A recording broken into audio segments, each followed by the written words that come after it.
no sir, no sir, no sir, no sir, no Maybach, but I ain't got a chauffeur. I'm in it for the bread, put you in a toaster. Hey, yes sir. Got a little older, was a young flexer. And we're back. We're back. Hello, hello, hello. Thank you. See the OGs return. See, that's why we love y'all. So we're back. We're in the chat and we're back. Thank you guys so much for returning, leaving Imperfect Women so we can get into the death and life of Lamar Odom. Ashley, are you ready to talk Lamar? I'm as ready as I's gonna be. Okay. Yeah, I'm I'm ready, Tyra. I am. I'm gonna try to be on my best behavior. I'm gonna try. No. We reside in a space of honesty here. We're going to be honest. Be sure to hit that like button. Be sure to hype the video. Do know that anything said here is not meant with any malice. We are only giving commentary on what we observed. If anybody is checking for, if you haven't seen this is available on Netflix. It's a cute little hour and a half. It's from the Untold series, and it's Lamar Odom's turn. Starting where we always start. I'm gonna go first because I feel like Ashley. I'm gonna go first. I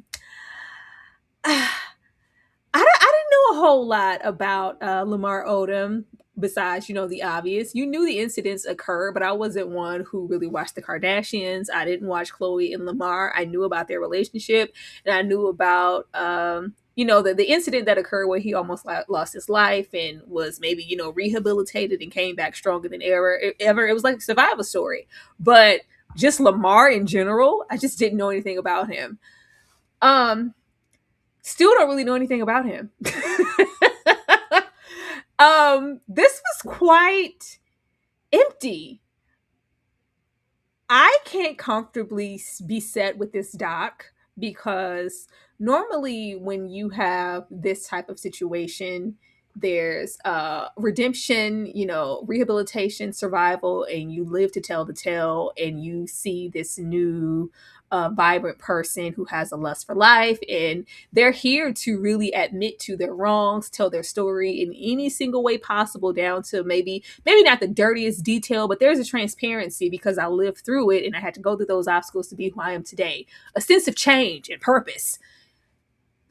Lamar could have been mute here and it wouldn't have made a difference. He didn't really say a whole lot, not about himself, not about what occurred, and not about who he is now. It was just, yeah, that happened. We have a lot of people here kind of speaking on his behalf. What I can say is, which was strange to me because I haven't had that occur in a while, and I think I maybe had that feeling. The last time I had this feeling is when I watched the Charlie Sheen doc on Netflix not too long ago, where you can't say for sure whether or not the person that you're seeing now is clean and free of everything that even got them to that point where they almost lost their life. I can't say for sure that Lamar is clear in any type of way. It made my nerves bad. I was like, is he okay? Because then you get into feeling like something exploitative is going on if we do have him here in any capacity and he's still actively using drugs, or the same drugs, period, that even got him to losing his life. But after, I think what he kept saying, 5 heart attacks, 6 strokes or something like that, I would have something to say. Lamar didn't have much to say about anything. It was very reflective, but just only in a sense of, so when you're going to cut the check, how much do I have to say? How much do I have to go through before, I get paid for this and go on my way? I don't really have a whole lot to say. So I'm going to make sure my kids are here. The mother to my children are here. Even Khloé, because Khloé had a whole lot. This was low key, like the Khloé and Lamar doc for the most part, but it wasn't a whole lot of just Lamar and who he is. Ashley, overall thoughts? Overall, honestly, after first watch, I let Tyra know. I was like, oh, this will be something to talk about. I think there is fodder for discussion here. But overall, my sense after watching it was really just kind of sadness.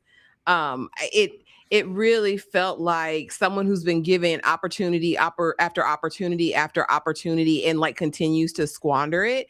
And I'm a little bit, I don't want to say in my feelings, but I did get a little bit perturbed when the director was in my comments, Tyra, because she says to me, "Thank you for the support. He's doing well and he has gone to rehab and doing very well. That was clearly expressed. Watch it again." And so I say to you, Ho, I will never watch it again.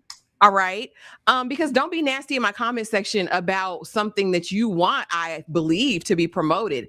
I didn't slander this doc. I said, go watch it if you want a deeper look. But that pissed me off because there's no way in good conscience you sat up here and filmed this man walking up that road, walking up that hill like they do on Stranger Things and said, this is a fully sober minded man. After interviewing his kids, after interviewing Khloé, after interviewing that first baby mama, you didn't say to yourself, this is a whole healed and crack-free man. Tyra, I know a crackhead when I see one. Listen, I know an active addiction when I see one. All right. But no, I didn't think the documentary was bad. I think it touched on the key points. I think it told a cohesive story start to finish. But it did leave me a bit salty, if I can just set it right there. But overall, it's not a bad watch. It's an hour and 20 minutes. It's part of their Untold series that they have on Netflix, which they feature different stories. And so it's fine for what it is, but don't do that to me. I don't like that, Tyra. I just don't like for anybody to try to play in my face. Am I an active drug user? Absolutely not. Unfortunately, a lot of people have family members, myself included, who are active crackheads. Now, Crack City cracked out on the corner. Functioning crack addict, very much so. It gave functioning addict. I was like, y'all not gonna play in my face. Y'all not gonna play in my face and tell me that this man is completely sober. I don't buy that. You can be functioning like, well, did you see the doc? Did you see how he was like, yeah, you can show up. You've had how many people then went to the crackhead for the deal on the low? Because you know they're gonna get it done.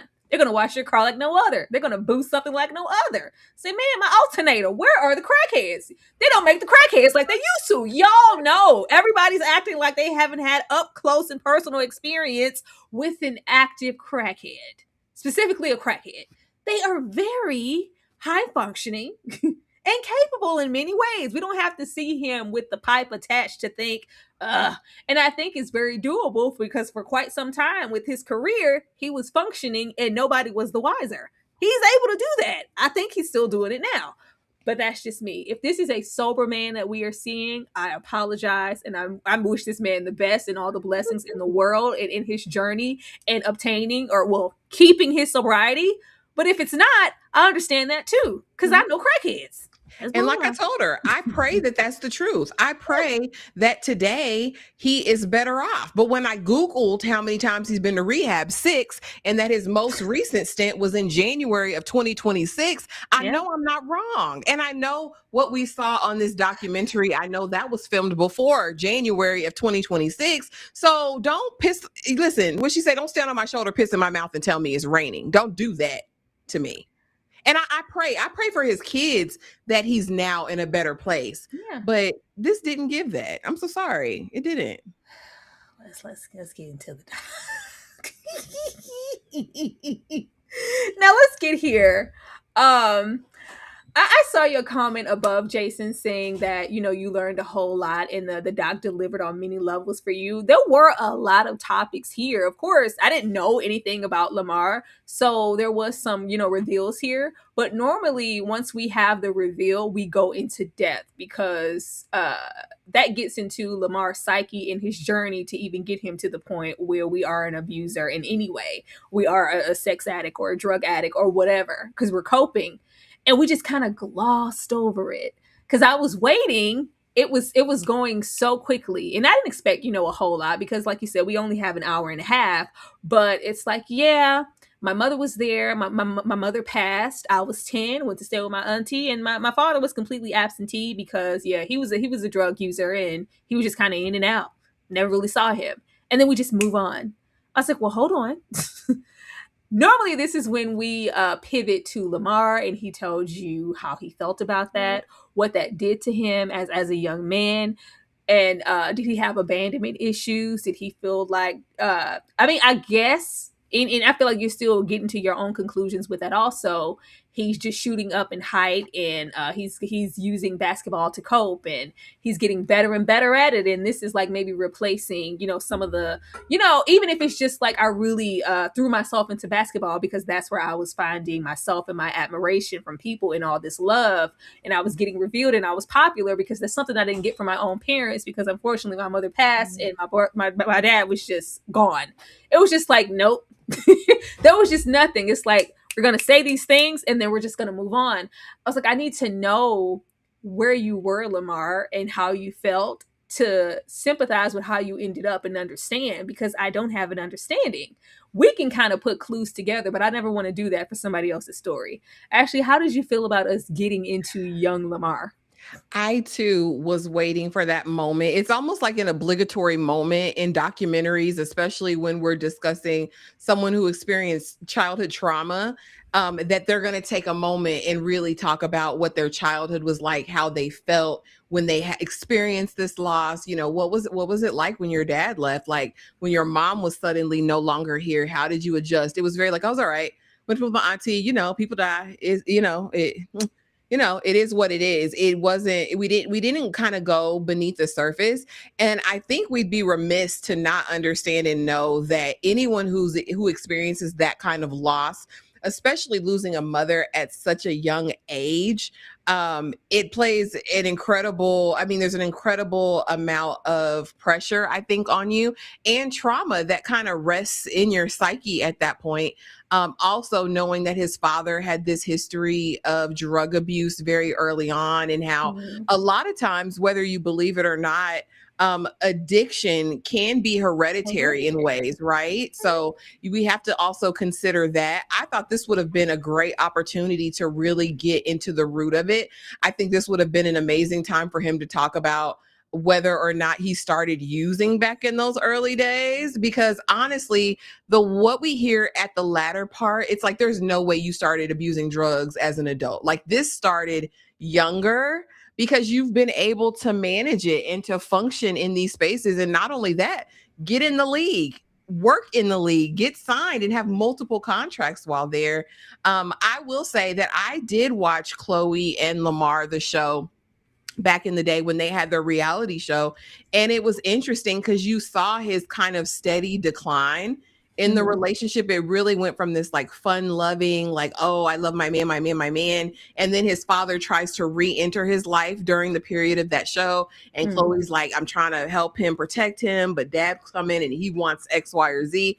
I think really this was the perfect time to set the record straight, to really talk about the strain in the relationship between he and his father, what it felt like when he lost his mom, and what he turned to back then. I think that would have helped us flesh out a more clear picture. But there's no doubt that he endured a lot in his childhood and still managed to overcome and achieve a level of greatness that, 99% of people don't ever get into the league or, able to play basketball professionally. So, I just needed a little bit more. But in a sense of, I guess, a little bit more, when I realized, oh, we're not going to get that, is we spent a bulk of just auntie. We go to auntie's house and she has, memorabilia. We're going down memory lane, if you will. And he was with me, and this represents my sister. And he was, shy, and then he shot up and he was 6 feet, and he was 6'7", and he just kept going. But normally in a doc, you want to have diverse opinions. And even if you want to just kind of keep it all in the family, you go to certain people who are staples, like Auntie Janae here, or Janine, or I hope I was saying it right, who were there, and they can attest to the journey. And there was nobody. I was like, oh, we're not going to talk. It was Khloé, and it was baby mama. Baby mama, and that was it.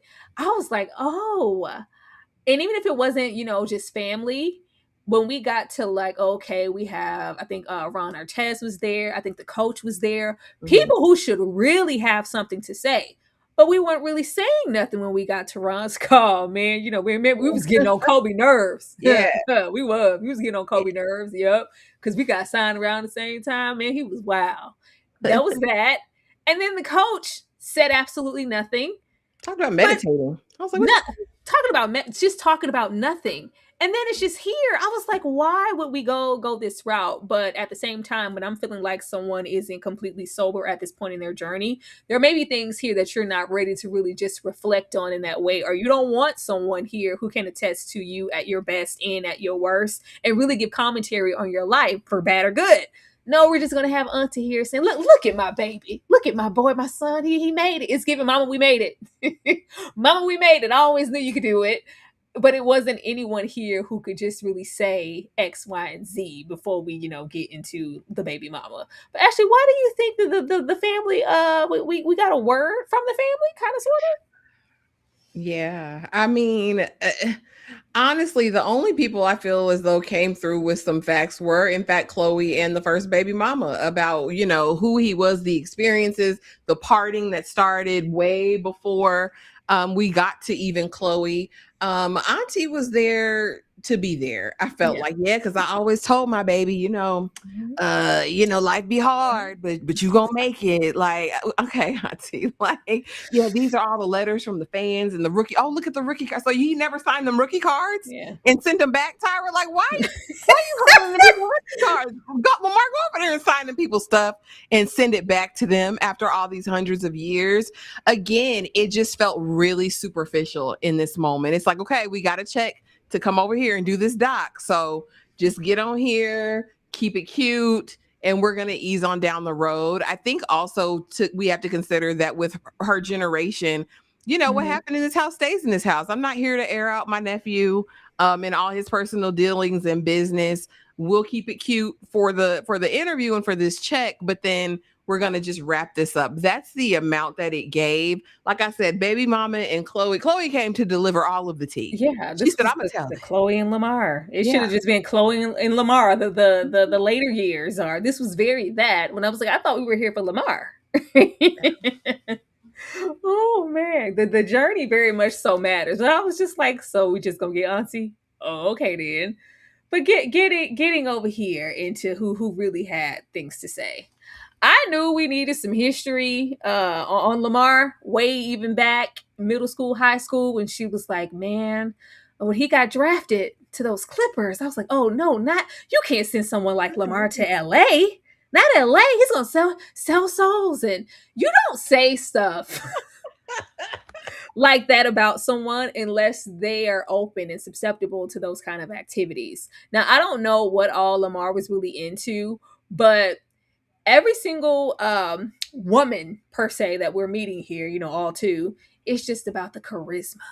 Like, oh, he was just a magnet. Like, he's just, his personality is just so, oh my God, it's just, and then you get to Lamar and he's giving nothing of the sort.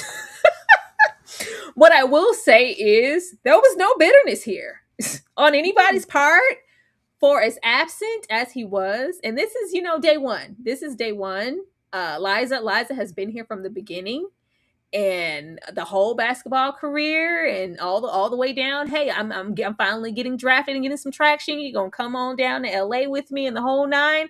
I'm bringing you with me, and and that's the span of time.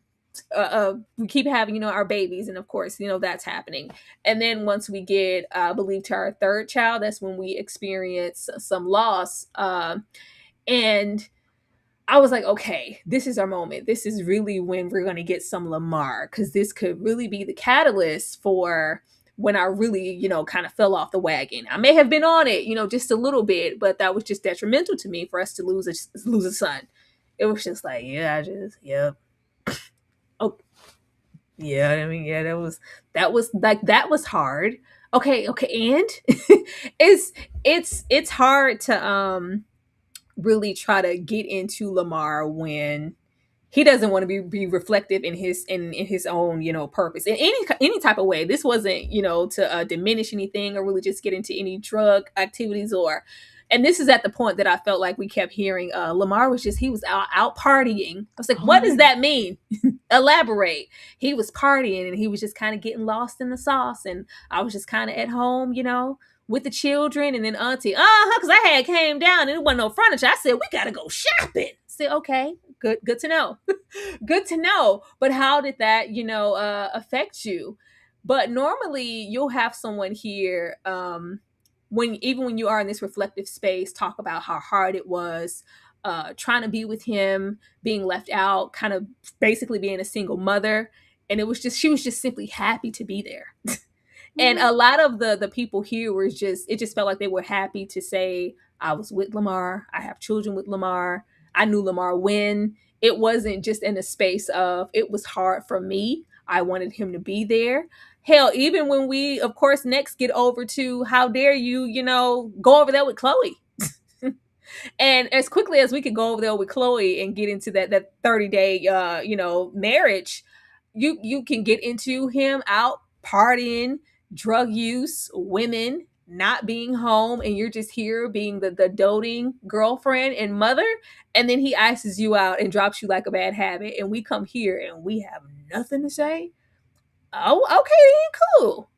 Ashley, we got drafted and we became a father. Yeah. At this point, I'm like, oh, okay, we're doing lip service here, because to me, the only people that really gave it to me and made it feel real and sincere were those babies. The son and the daughter really talking about how they felt when certain things happened, and the son saying even now, yeah, I mean, I think my dad still is, sometimes I still feel like the parent in this dynamic. I thought that was the most telling. I was like, what did he do to y'all? What did he give y'all? Like what was it? Was it was it a ding-a-ling of gold, Tyra? Because there's no way. Absolutely. That's what I told you that's what I think it was. With the height and how we were outside and the addiction, it's very much of Wilt Chamberlain to me. That's what it gives me. Yeah, because I said it must have been a ding, because you're talking about like terrible, horrible things. And if I saw my children in the state that they're in now talking about their father, there would be hell to pay the piper. I feel a way. And maybe they're just more evolved than I am. Maybe she's done the work and got the healing that she needs. She's probably moved on. She's beautiful. But yeah, I was expecting something different. We find out, of course, that they were high school sweethearts and that they had this really beautiful relationship. And honestly, this was a moment I really thought I was going to be all drawn in and really connected, especially when we talk about that youngest baby and them finding the baby, not breathing and all that. And, and then it was just this, and we hear him talk about it. And he was like, yeah, people die every day. Like, you just get up and you go on. But this was your baby. Like this was your little brand new baby. Like, do you have to have feelings around that unless you're medicating even presently because you don't want to go there? And I don't know. I feel like it does your story a disservice when you can't press into those things. I really do. And it prevents sometimes the audience from being able to connect and resonate with it, because that's a terrible loss. Like, we can never deny how much he's lost, from his mama, his daddy to drugs, and now his child. Like, that's a terrible weight. Like, I don't know. I guess in these moments, I don't understand the direction. If we weren't gonna really dive into these more emotional, or what could have been, really emotional standstill type of moments, I wanted to get into, those stereotypical, because that can really build who Lamar is also. Just kind of, not being really equipped, not being the best student, constantly getting passes, you going to the lead, and you got a little weed in your system, got a little, you're not going to class, so it's just kind of looked over because you could perform as a basketball player. Like, how many times did he get a slap on the wrist? Because you begin to feel untouchable, and then you really get to being wild and all outside, because I haven't been penalized this far. Nobody's holding me, to anybody's standard. I can even move the way I want to, with the mother of my children. Like, who gonna check me, boo? This is what I want to do. And we don't even kind of go down that route. It's just kind of glossed over. Like, yeah, I got traded. Yeah, okay. And I don't know, but I really expected more from Lamar when we got into the loss. And Liza gave a whole lot here. If it wasn't for Liza and Khloé, we wouldn't have had a damn doc. And it shouldn't be that, because this is your doc, sir. But yeah, we over here living our best life, and it's, I'm gonna marry you and come on down here. I love you. You're the mother of my children. And then we get over here.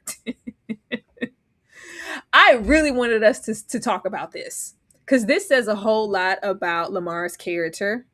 To be there, when he get on, he leave you. We already know how that goes, but it's why. It was like, well, we were all cool with the Clippers, but then once he, did the trade and the situation happened with Kobe and Shaq, and he got on them Lakers, he felt like he had to, be a certain way, and he could get what he always wanted. And we just go Hollywood. We meet Khloé at Ron's party, and from that day, and maybe 30, day 30, say, okay, you know what? I'm gonna go and marry. I'm gonna put a ring on it. What? Lamar was very much so a social climber. And nobody acknowledges it. It's just like, yep, the man, he always doing stuff. What? When we have the family, when we did decide to have cousin, we decided to have a cousin come on. It was like, yeah, he had a whole wedding. He was there. I wasn't there. Nobody was invited. None of the family was there. Lamar didn't reach out. All of these celebrities, all these old heads were there, people with money. But Lamar's family was nowhere in sight. We married Khloé within 30 days. This whirlwind romance. We were just so in love. And yeah, he was happy not only to be in with the Kardashians, but he leveled up so much that he could really do what he always wanted to be a reality star, get in more faces, really be bigger than. I'm like, you're Lamar, you're just like, no, he always wanted just the spotlight. It's like there's a void and there's something missing, but we're not talking about it. We're not acknowledging what's going on here as to why you would instantly drop Liza and go over here with Khloé like it was absolutely nothing, marry her, and then jump on the reality TV bandwagon because this is what I always wanted. Why? Why we excommunicado the family and got over there with the mama and everything, acting like we didn't know them. As far as Lamar was concerned, he was a Kardashian. But this is what I always wanted for myself. I wanted to elevate. I needed to, like, why? I needed them to elaborate on some things, but they didn't. But Ashley, we are a Laker now, and we are married to Khloé. Yeah, I mean, and I guess, and again, I'm not a basketball fan. I do not watch the games because I'm not getting no check from watching it. But he had to be talent. There had to be a level of talent that he had achieved in order to kind of gain the success that he had, because he wasn't just, anybody. He was besties with Kobe. Like, it was, the thing. Again, we can put together our context clues and see why he did a thing like this, right? Because I've never had a cohesive family unit. He'd probably been watching the Kardashians since they've been out. Well, look, they've got Kris. They've got a mom who loves them. He said he knew who she was, Ashley. Huh? He said in the room, he said, I didn't even know who she was. He did. He knew who damn Khloé was. Everybody knew. He was in LA. You knew exactly who the Calabasas Kardashians were. I don't give a damn what he said. Listen, y'all not gonna make me believe the lies, okay? So yes, you went over there because you were trying to fulfill something. You never had that cohesive family unit. You probably saw it over there from what we see on the reality show all those years ago. Kris welcomed him in. That was like her baby, like, their Lammy or whatever they called him. It was like, this is the first time he'd really had that full family. He had sisters now. He had a mama. He had a brother. He had Khloé. It was like this whole thing. And Khloé stepped in right away to protect him. Like, oh, I got to protect him. Again, what I'm disconnected with is the fact that everyone said he was so charismatic and just this fun person. There's nothing. I wish we could have gone back and seen clips. I remember what I felt like watching Khloé and Lamar, and it seemed like he was a nice guy and that he was adapting to the family. And like I said, his dad came in and it seemed like that was the wrench that was thrown in it. But let Khloé tell it, it was already stuff bubbling under the surface even before that. And you know what? And if they just would tell us that, I'm mad that you leave your baby mama who's got multiple kids with you and you leave her for dead. But I'm not mad at you wanting a family and wanting, some stability in that way. But I guess they'll never admit it. I think it's a cold world not to have your family come. The couple pieces of family you have, you don't even invite them to the wedding. It's like, were you ashamed of it? Was he really trying to shut a door on his past and really have a clean start? we don't know because they didn't ask the questions and he didn't answer it, He Tyra. didn't. Normally we go through the cycles of I just wanted to relinquish myself of that. Ever since I got in the league, everybody had their hand out. I needed to do something, help a brother out type energy. I didn't want nothing to do with that, so I didn't invite anybody to the wedding. Like there was no reasoning. There wasn't even I just the way that the baby mom was like they really hurt. I watched the Kardashian. That hurt me. Like that's it. That really hurt me when he went over there and just married her. I just like I wanted to know how could Khloé see like go through these cycles and never once acknowledge he really did never love me. Because if we're looking at someone like a come up, eventually I'm gonna go, well, I don't think, but no, even till this day, he was just so charismatic and he was so funny and just a transparent person and just so giving and oh my god, just so funny. He's great. And then you cut to Lamar, yeah, yeah, I married her. I did. I know. I was like, what? Danny, they all said it. Liza said it. Khloé said it. Everybody on this doc say he was just so fun to be around. He was a kiki. He was the life of every party. He was just that one. That's what they say. And then I was trying to see. I was like, well, maybe based on everything that he's been through, where he had to, rehabilitate himself all over again, learn to walk, maybe that's affected something. But then I go watch more recent Drink Champs, Shay Club, Shay, and you a key. So it wasn't that. You still have the ability to try to be a key. It ain't giving the charisma that's gonna let you play in my face like this, but you have something to give some personality. He just kind of didn't give anything here, and I was confused by that. And I just expected Khloé at some point to go, there was nothing here that made me go, you know what? I understand them 30 days. Even if it was giving social climbing, he loved him some Khloé.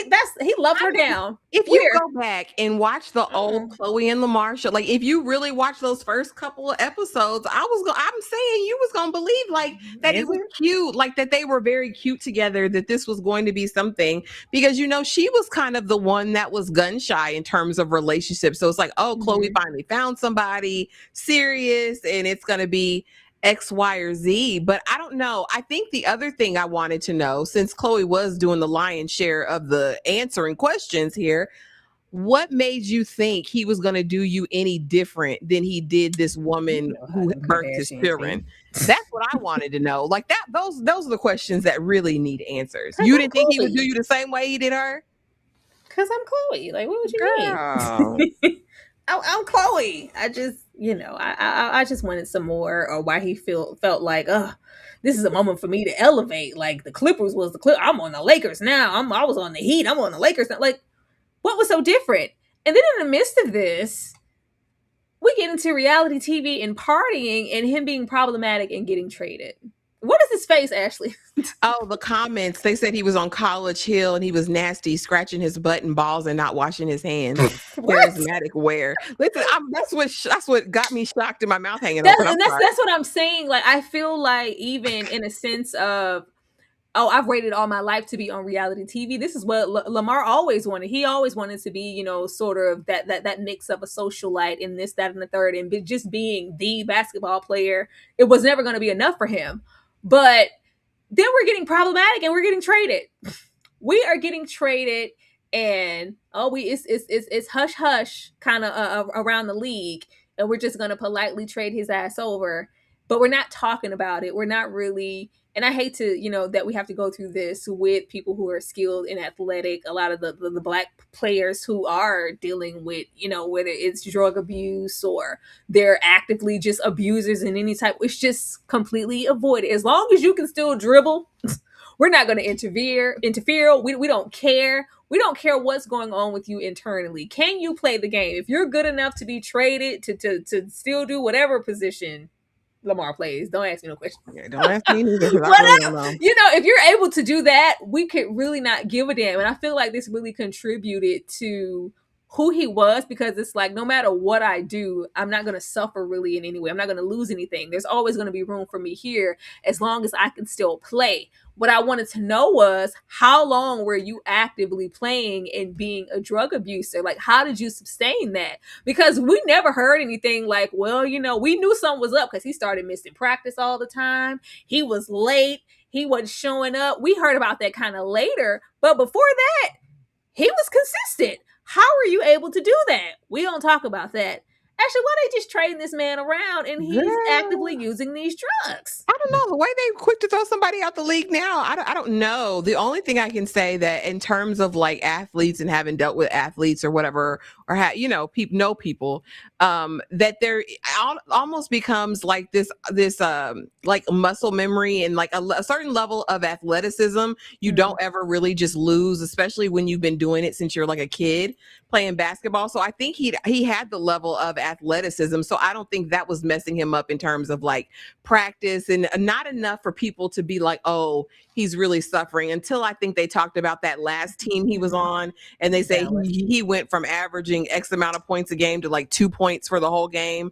And then they were like, okay, yeah, we got to break this contract with you. But I was so surprised he kept getting contracts. I said, they must just need, what you said, they just need a 7-foot black man on the team to fill that spot. Like, because he wasn't performing by the end of it all. And I remember, what did they say about Dallas and how that was supposed to be better because he wasn't going to be exposed to all of the drugs that were in the temptation that was LA. I believe it was during that time Khloé said they was broke. And I said, Khloé, you ain't never been broke in your life. But they were struggling because them contracts weren't coming through. I do think he probably had made some inroads in the league. Some of this had to be favors called in by better players just to keep him fed and keep money coming in his pocket. Because to me, nowadays, I say Kobe called. Listen, somebody did. Somebody who loved him called, or thought that this was love. Like, I want to see my man. I know he's not himself, but if he can keep a steady check, he can take care of his kids. He can, support his household.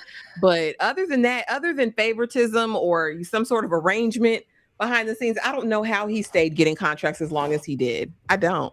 And you basketball fans, drop it in the chat because we really don't know. It was from the beginning. Right when it was like, oh, like that's what my baby said. He said, oh, I hope I just don't go to the Clippers, and he went to them Clippers. By the time we got from the Clippers to the Lakers, it was always, oh, okay, well, there were a couple of inconsistent tests and him showing up dirty, and but that's all right. Bring him on over here to the Lakers so we can put Shaq over there with the Heat. Not the Heat. No, it was the Heat. It was Miami Heat. But yeah, I was like, we gonna keep a job, huh? They don't care about that? Cool. So we don't care about none of that. Can you stand upright?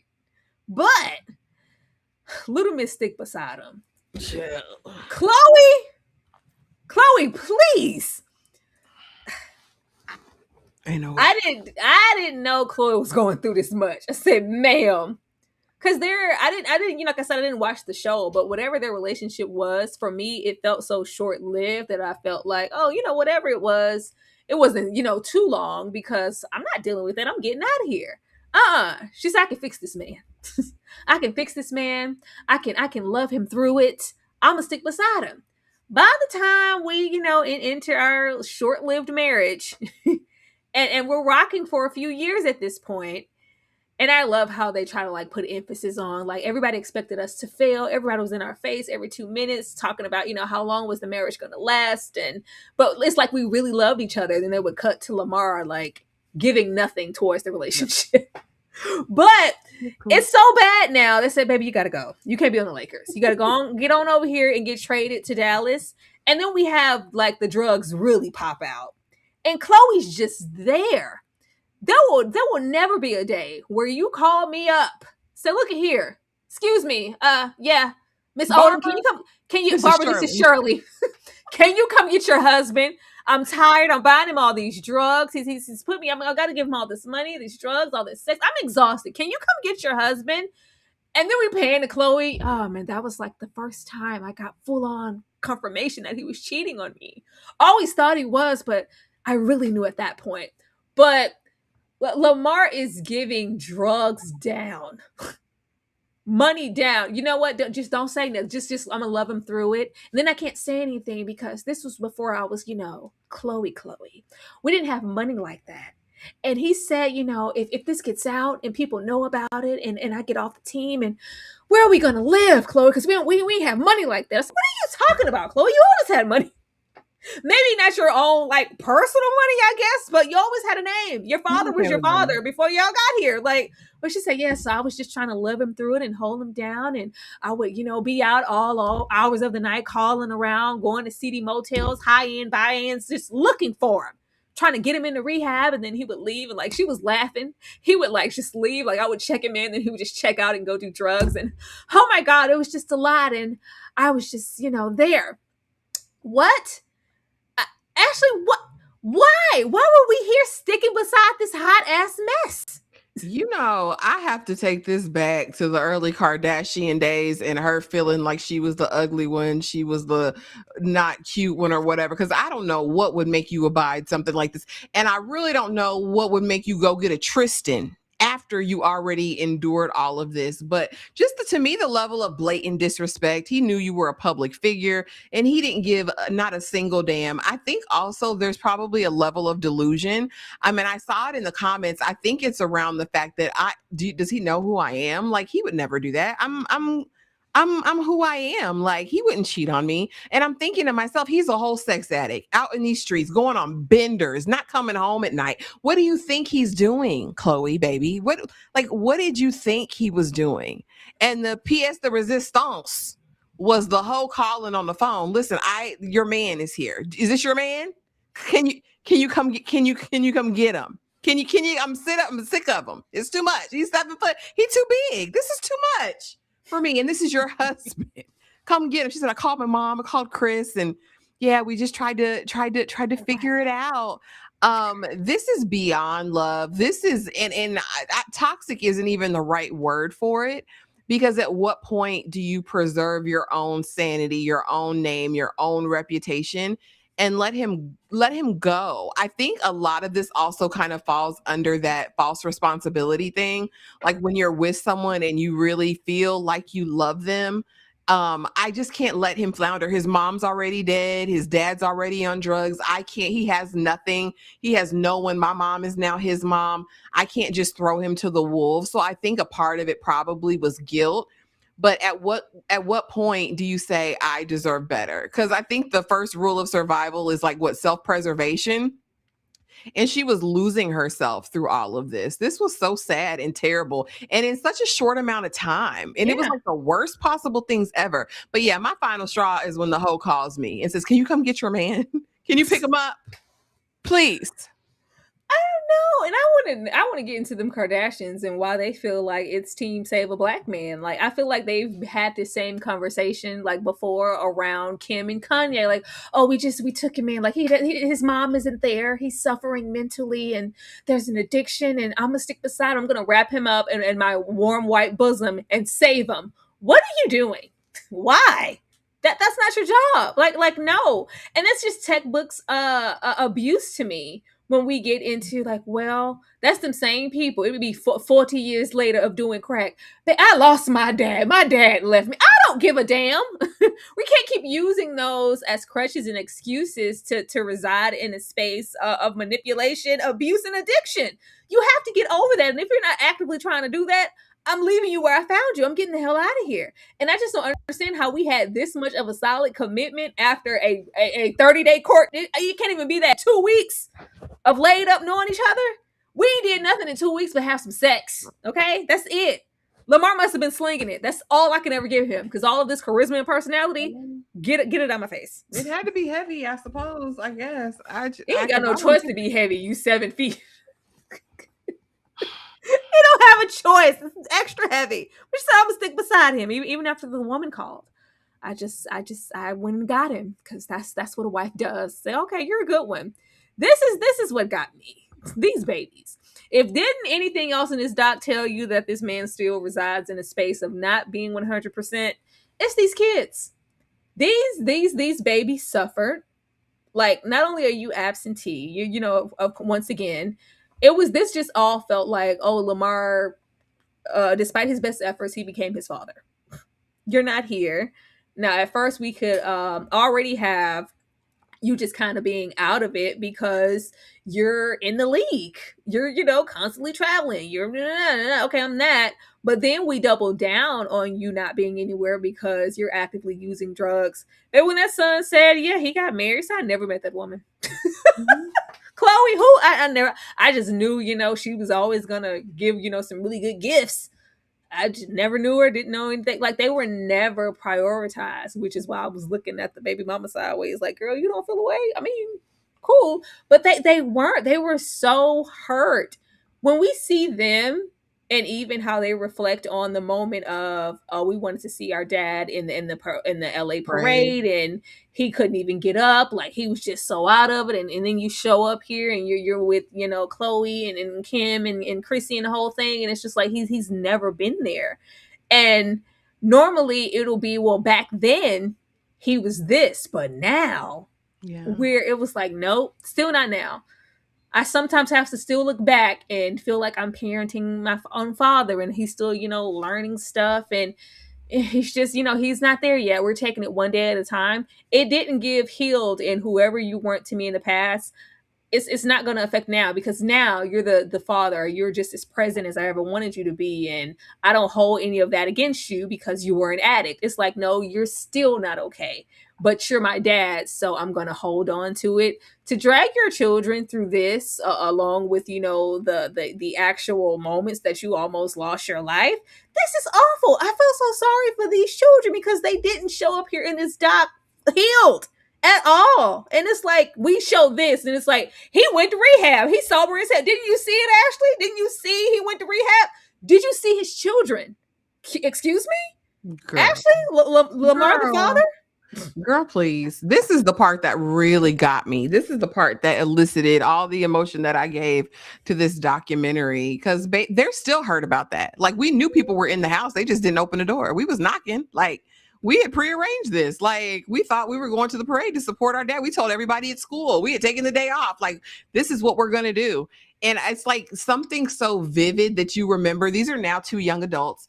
And to remember that in the depth that they did, and then son basically saying, yeah, no, he's still not he's still not it. You can see what wasn't said spoke loudly to me. The expressions on their face, the disconnect, the fact that we pan over to Lamar playing video games is like, oh, that's where he still is.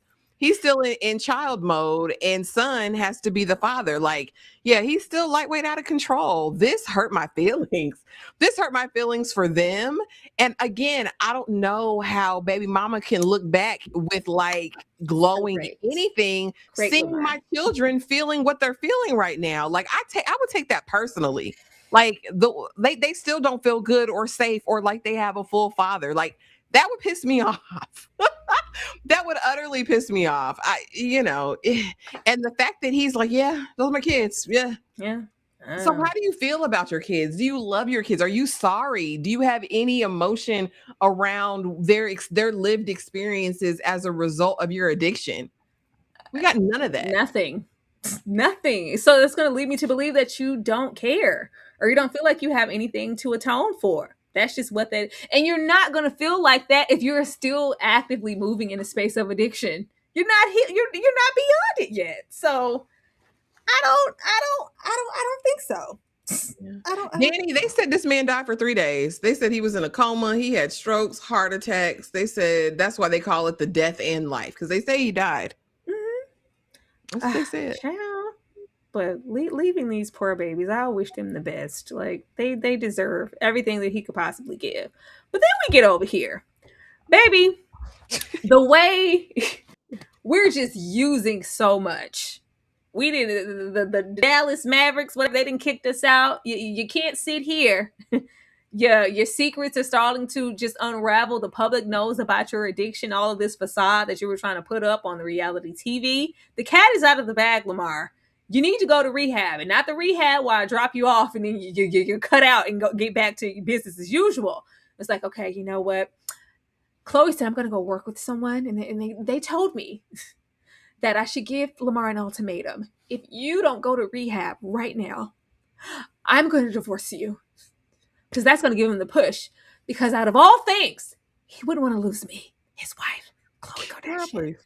He said, yeah, go on, give me my passport and you can go and do whatever the hell you want to do. Go on, give it a divorce, Khloe. I don't give a damn. I didn't expect him to say that. I didn't expect him to say that. He chose, that over me. And he said that we can get the divorce. So after that, I didn't have any more motivation to get him to rehab. And I just let him go at that point and got up these divorce papers. Didn't quite divorce yet then. We were just kind of actively separated at this point. But Lamar being on the outs of the league, all your business is walling all outside in the street for the most part. Everybody knows about your drugs. Signed where? League where? Lamar said, I'm going to go on down to the Bunny Ranch. Now, we didn't lean into this sex addiction as much, but it seems very, very plausible with how he was moving. Divorce is on the table. We're getting into the sex addiction. They said Lamar personally called, which is wild.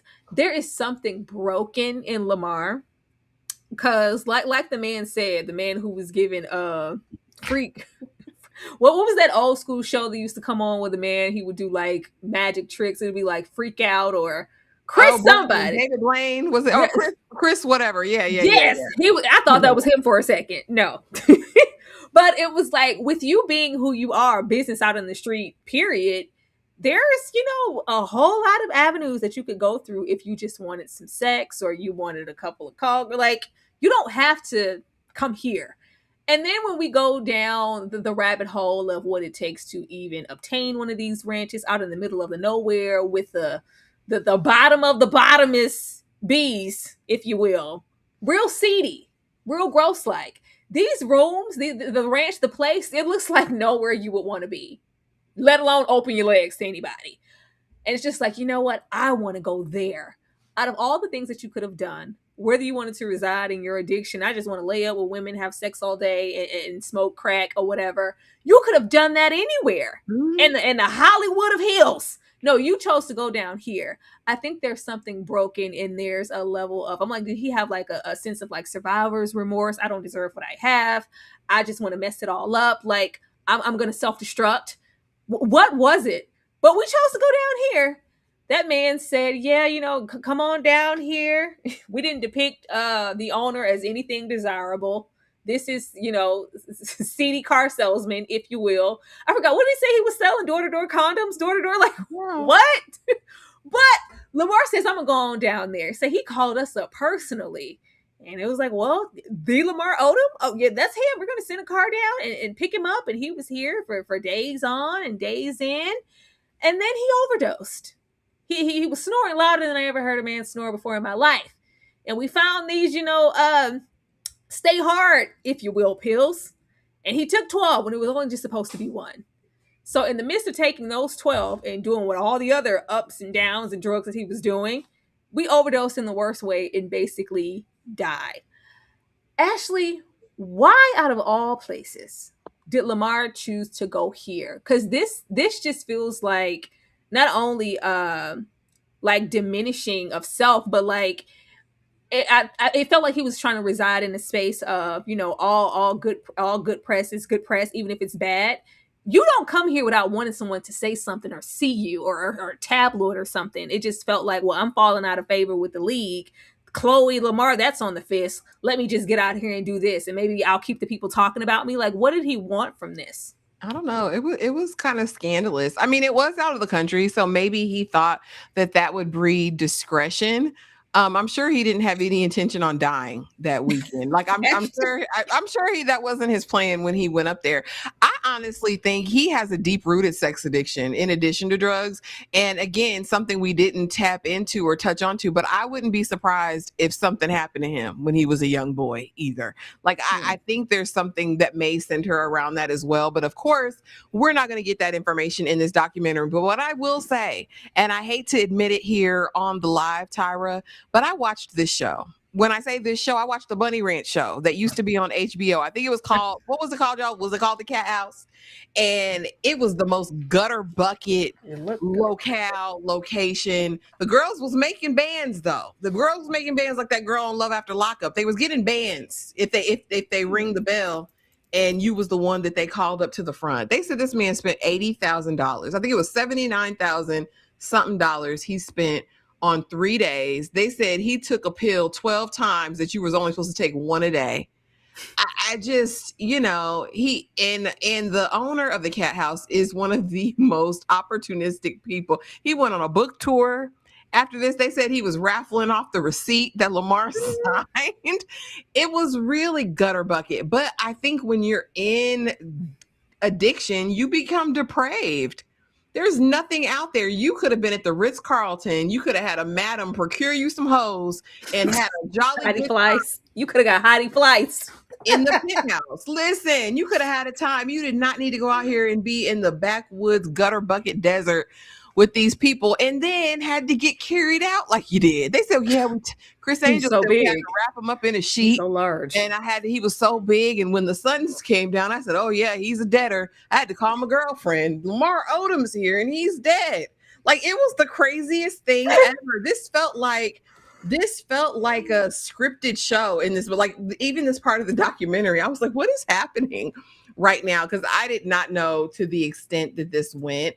I just think he just was full on in his addiction and didn't give a single damn. That's what I felt like. It is legal prostitution when you go to Vegas in the desert. Outside the city limits. Gotta be outside in the middle of nowhere, damn near.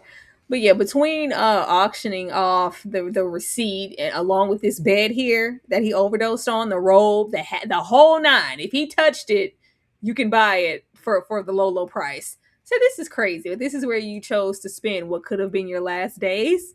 I was like, oh my goodness, 12 pills is crazy. 12? Because what was you trying to do? And it wasn't even like it was like your standard like Viagra or something. Did you see like that? It looked like something you get out of a sex shop or something. It's like, what? Was it a honey pack? I don't know. Not a honey pack. Is that what honey packs pills? No, honey packs is like an actual honey pack. Oh, I thought honey packs were pills. Stay hard pills. Get hard pills. Girl, teach me something. No. No, it looks like a pack of honey. Oh man. Well, learn something new every day. But it didn't look FDA approved for him to be taking 12, let alone one. Like, you took 12 of those things? He just didn't care about his life. Is no one concerned about their health? What's she saying? Is no one concerned about their health? Why is no one ready? Like, what? Did we get here? Baby Khloé said, I'm kicking into action. I'm coming to save my man. I'm coming to save my husband. Then we overdose and basically die. Khloé whips into action. She said, Kim said, baby, Lamar is on TV. He has overdosed. He's down at the Cedars-Sinai. Get on down there. She's like, oh, not on my watch. Yes, we filed for divorce. Have we actually divorced? No. So I'm still on that paperwork. Baby, before we could even fully get down there and try to save this man's life, she said, Daddy showed up. Ain't been nowhere. Barely seen you. Maybe here and there on Khloé and Lamar, but you are not an active father. You are still way in your addiction. And he came down there and said, hey, pull that plug. Pull that plug on Lamar. If you pull the plug on him now, do I get the ends now, or can y'all sign it over to me? Whatever money he has on him, he said empty his pockets. Go on, pull that plug so I can say, yeah, I guess he just assumed that we were already divorced and that Daddy was the beneficiary, and whatever Lamar had, it was going to come over to him. So he came down there personally to the hospital and said, take him off of that life support. Go on, pull that plug. Crazy. This says a whole lot about the dynamic. Things are being said without having to actually say them. But I would just love to hear Lamar's perspective on these things. But aside from that, Khloé nursed this man back to health with a whole team. She said, we're going to protect you from everybody, from yourself, from prior. She said, because the drug dealers, everybody was just rolling up, acting like they were coming to visit. They were actually coming to collect, rummaging through his things, trying to get money because he owed them for all the drugs that he paid for it. Like it was that. I had the family sign NDAs that I wanted to protect his livelihood as well as his life. We got coaches down there to get him to walk again and talk again. They kept showing that video. She's like, this is Lamar Jr. This is your son. Comprehend what I'm saying? But we do everything for this man. It's a very slow ride, all the way, from we was really trying to divorce because you chose your addiction over me the first time. But you know what? I'm gonna be here. We're gonna go to rehab, and I'm gonna stick beside him and help him through it. She said, all right. We get it together. We relearn everything. She said, and I'm assuming, baby, we broke it and broke. Because she said, yeah, I rented him a home. I got him a home with all his things there. And Lamar was supposed to show up somewhere. I don't know if it was therapy or what it was, but we didn't show up. Because he was acting, weaker than he actually was. Because when I finally got to Lamar and beat the door down, crept in, we were smoking crack real bad on the edge of the bed, smoking. And that's when I was like, okay, yeah, this is my breaking point. I thought you could barely walk. I thought you didn't have a phone. Not only can you walk and you have a phone, but you're way more capable than you've been leading on. It was Khloé, like, you were using me, Lamar? Hell, you've been using you since he met you. You were using me? I can't do this anymore. I told him he had to go, and I wanted him out of that apartment. I was done with it. Baby, when we cut over to Lamar, because the avid demonstration current day of Lamar reminiscing on his drug use and doing the perpetuant, lines. Woo! I was just, because like I know I was on a drug. Why are you sniffing so much? We do the demonstration, fine. When he says, I was smoking the crack. After she's just going on and on about how she helped him and nursed him and how it was a godsend for him to even be here. You died, Lamar. You should have a new lease on life. And it's just like, yeah, Khloé was there. Yeah, she wiped my ass. She was there. She wiped it. What? That's all you have to say. For the main person who was the key into to you still being here. Yeah, she was here. She wiped my ass. She was, the most he had to say was how he was just, I was humbled. I had to wear a diaper. I was humbled. I had to learn how to talk again. I was humbled. Yeah, she was there, whatever. She wiped my ass. He's not reflecting on you in the same way, even to this day, and for everything that you did. But he says, hey, yeah, I was there. I was smoking crack. But you knowing the state that I was in and how down bad I was, y'all know I had just been through something. I had overdose. Who would give Lamar Odom crack? Huh? Who did that? Who would give Lamar Odom crack? I said, why are you speaking on yourself in third person? What is going on current day, Lamar? He said, who would do that to Lamar Odom? How y'all gonna give Lamar Odom crack when y'all know Lamar Odom a crackhead, huh? Y'all know I had just got myself together. Don't ever give Lamar Odom crack to Lamar Odom, even if Lamar Odom call you and tell you to give Lamar Odom crack. Don't give me no crack. I say, get him off of my screen. Get him off of my screen. This is a drug addict. This is a drug addict. Ashley, how did you feel about the rehabilitation process and the breaking point for Khloé? Listen, when Khloé said, once you've smelled crack, you'll never forget what crack smells like. And I walked in there and he was puff passing the crack. I knew then. I said, you didn't know when you was wiping that 7 foot, 2-something 100-pound Negro's butt crack that this was far too much. Listen, from the hospital to the visitor list to baby mama saying, I know I'm not on that list. No, I got straight in because Khloé knew who I was. To to the drug dealers, like you said, coming to collect, to now I know all of his secrets and it was just too much, but I just couldn't let him die. I couldn't, Tyra. Like I had to do what I had to do. And not once Lamar being like, I'm so grateful. Like, Khloé did for me what no one else ever did for me. Like, I can't imagine where I'd be now if she wouldn't have done what she did then. I was waiting for any glimmer of like appreciation of, let me look back at my life. Like, how many people survive strokes and 5 heart attacks back to back and a coma and all of that. Like, and I've relapsed and I'm still here. Like, there must be a purpose for my life. And now I want to help the young people. I want to help people who are on crack too. It gave none of that. It gave, yeah, she wiped my ass. Yeah, she did that. Yeah, she did that. But that's what a woman's supposed to do. That's what it gave. Like, the level I feel of entitlement that he still carries makes it really, really hard to be sympathetic. And it's crazy to me because people pick and choose the people they want to have compassion for or on when they're in addiction. I actively believe that on this documentary, maybe not present day, he was on something.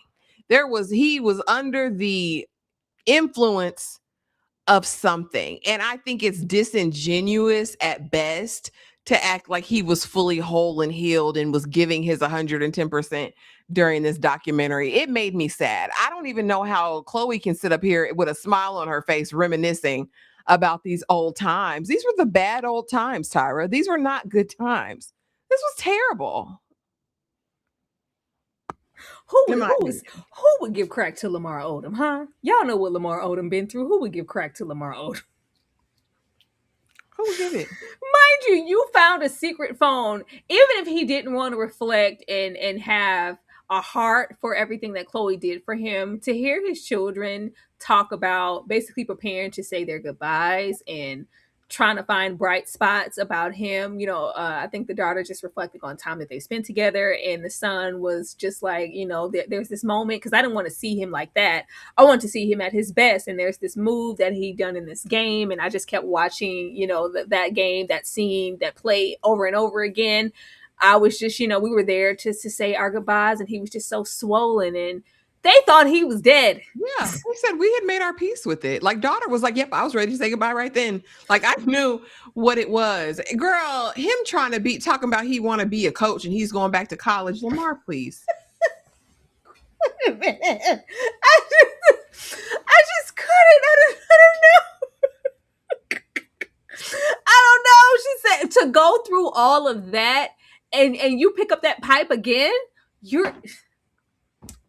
And addiction is a real thing, y'all. I know it draws. I had an auntie who told my mother that as long as they made drugs, she was going to smoke them. She was going to shoot them. She was going to snort them, Tyra. I know crackheads. I know them.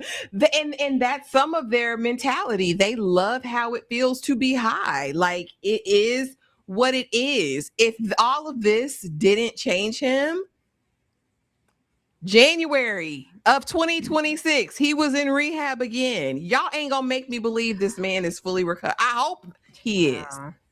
Let's get over here. Once we relinquish all duties and get that real divorce, so yeah, that's when I filed for divorce officially, and we went through with it when I found him smoking crack, because I knew it was up. And then we just kind of have a period of just kind of glossing over a rehab, what sound like to me rehab attempts, and of course his children speaking on who he is now, and nothing has changed. And for his daughter to say the whole stint, with Khloé, the crack, the relapsing, dying, he doesn't talk about it and he pretends it never happened. What? This is somebody you expect me to think is healthy. She said he doesn't talk about it. We how we felt. He was about to die. We thought it was he acts like it never happened. In current day, Lamar the father, it's still who Lamar has always been. There's no change here. Actually, how do we not go to rehab? And I'm not going to say, and I'm saying no rehab attempts and actually completing your program, rehab and doing the whole thing. That's different. It doesn't feel like at this point he's done that. We heard him leaving rehab and quitting, but how can you go through all of that with everybody else fine, but with your children, you can't acknowledge it and you pretend none of that never happened? I don't know. I don't know how you move forward in the world, except this is the example that was set for him. And he has no other, but I can't even do that because he reached a level of success and had the ability to be around people and in certain rooms where he saw better behaviors demonstrated. He saw what a cohesive family unit was. He saw a men being fathers to their kids. I can't say it's just because of how he was raised or he lacked a father. I honestly feel like addiction is the most important thing. The fact that you can't take any accountability, the kids don't give that he's taken any accountability and really came to them and apologized and had any sort of, and I bet it is easier for him to brush it under the rug. Like, I don't want to talk about it. I don't want to talk about it. We're just going to leave that right there. Sure. Because if he literally sits with it and looks at the damage that he's caused, he'll have to deal with it. And who wants to deal with that, Tyra? No wonder he stays high. Like, I'm serious, because I'm serious, right? You use that as a form, as a method to escape, right? Because I don't want to face the reality. Reality is too hard, so let me escape. Because there's probably a ton of stuff that he's been through that he hasn't shared. But I hate it for the kids, and it's not fair. And I don't know, as a mother, like, I don't know. I just feel like I'd be in mama bear mode. You ain't got no more times to hurt my children, as adults or children. Like, I'm not gonna even let them be in this situation. And you up here playing video games like everything's sweet. And Chilling, rubbing that bald head and stretching them long legs. My thing is, I don't think people give enough credit to addiction and all of his symptoms being hereditary. It can easily be mirrored by these children. Baby Lamar wouldn't have smelt my children. I'm sorry. You wouldn't have seen my babies. I would have been trying to protect and shield, and it's just like, they just seem so disappointed in the end. It was really sad to see. Now, what the doc doesn't show, because I went to see, because I didn't walk away with a lot of clarity, and it didn't help that I felt like he was still in a space of addiction. I was like, let me go see, as far as rehab, and because like y'all, I'm trying to be a coach, maybe be a coach. Go back to college. Go back to college, get my education. If you want to be somebody, if you want to go somewhere, I'm trying to do some things. Running up that hill, Kate Bush. And then you go look, you have been in rehab, and for DU, and I don't always go just for the guys of DUI, and we still live, this is very modern day, but I still feel like celebrities reside in the space of, when something happens and there's something bigger going on and you're falling into a space of addiction. Remember, we would have all of the press, and it would be like, oh, such and such found dehydrated and unresponsive. They were dehydrated. Oh, they got a DUI. They got there was a DWI. There was a DUI, and they were dehydrated. And then it's like, meanwhile, you go to True Hollywood Story. Now we're at the Betty Ford Clinic for. It's like, what? I thought you were dehydrated. This is still someone who, and not to say that addiction and rehabilitation has like this perfect line to where you don't, ever mess up again, or you don't relapse, or you don't have, obstacles. It's never like that. It's an everyday battle. But from what we got this entire time, and where we are, right now, currently at this moment, as of, I think this was as early as January of this year, it's not looking okay.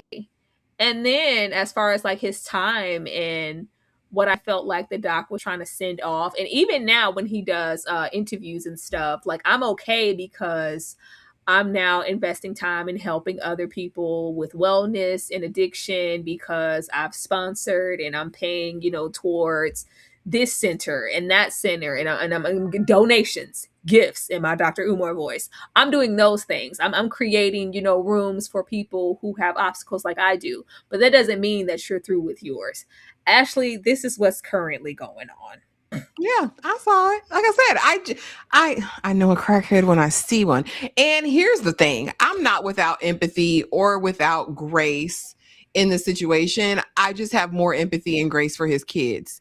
At this point, this is a very grown-ass man who's had chance after chance after chance after chance after chance. Do you know how many people who struggle with addiction and haven't had like 1% of the chances that he's had? I want better for him. I hope he gets the help that he needs. But honestly, just knowing addiction and seeing it firsthand, you see when a person is ready. And what we saw there was not a person ready to be free from addiction, in my opinion. Like the director said, that he's whole and he's healed and he's doing his biggest one now. And like I told her, I really, really hope that that's the case. I really hope, if for nothing else, then the relationship with his kids, if that could be salvaged. And he'll be in my prayers. But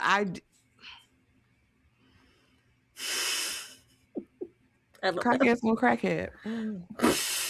Ashley, please. Now, getting towards the end, normally we try to close out a doc with closure.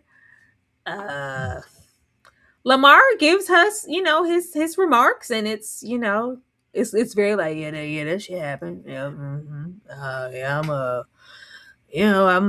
I'm alive. Boy, you can't believe I could have been dead. I almost died. You know what I'm saying? I'm alive, but it's not like I'm happy to be alive.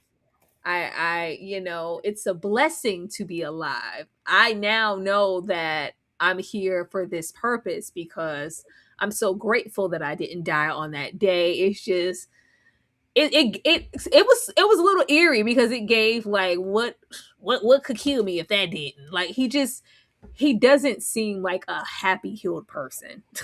So when you end off and he gets up like that's all y'all need from me, that's it. Okay, cool, bye. And he just kind of walks off, and that's just it. It's like, what? Are you okay, Lamar? Blink twice. I don't think you are. We have some smiles, and it's I could have died, but I didn't. What's next? Whatever. It's cool. Ashley, did you get closure from Lamar? No, I'm not gonna get closure from him or from this doc. Honestly, I'm considering the possibility or the idea that he may not want to be here. He may not want to be here. It felt like that all that time ago, because anybody who has that near-death experience, like you said, usually comes back transformed in some way. Like they've been altered, they've been touched. I think, just like I said, with the loss, we didn't really talk about Kobe, but losing Kobe too. Mm-hmm. And that's the one who helped Khloé make the medical decision to keep him alive. Like, like his brother. I think no one person endures that much loss without help. And like I said, it feels at this point like he just may not.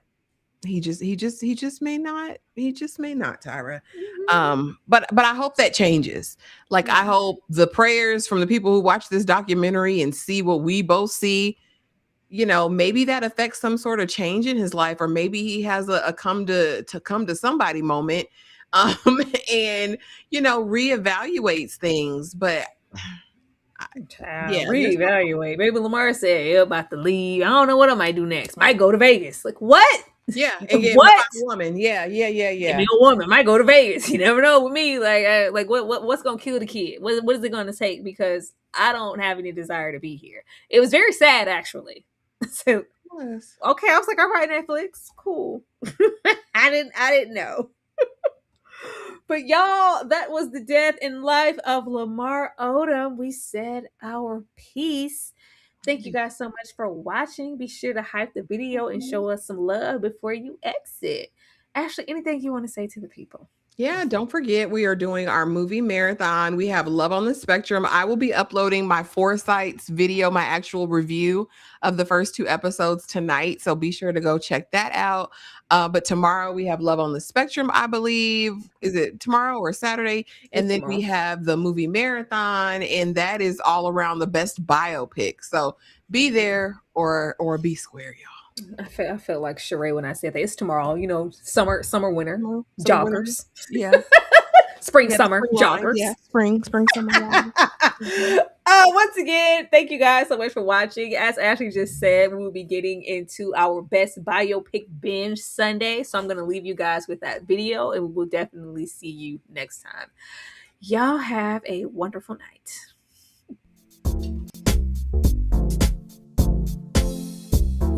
Appreciate the time I put into the love of him.